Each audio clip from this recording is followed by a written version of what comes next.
வீட்டில் இருக்கிற 4 பல்லு பூண்டையும் காஞ்ச மிளகா வச்சு கிட்ஸுக்கும் ஃபேவரட்டான ஒரு லஞ்ச் பாக்ஸ் ரெசிபி பேக் பண்ணலாமா? டேஸ்ட் அவ்வளோ சூப்பராக இருக்கும். கண்டிப்பாக ட்ரை பண்ண வேண்டிய ஒரு ரெசிபி.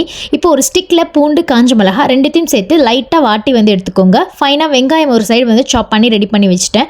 ஒரு கடாயில் எண்ணெய், நல்லா ஃபைனாக கட் பண்ணி வச்சுருக்க வெங்காயம் கலர் சேஞ்ச் ஆனதுக்கப்புறம் நம்ம சுட்டு வச்சிருக்க காஞ்ச மிளகா பூண்டை தட்டிட்டு நல்லா சேர்த்துக்கோங்க. அந்த வெங்காயத்தோடய சேர்த்து வதக்கும் போது நல்ல மணமாக இருக்கும். அந்த ஸ்டேஜில் கருவேப்பிலை, தேவையான அளவுக்கு உப்பு, மஞ்சத்தூள் ஆட் பண்ணிக்கலாம்.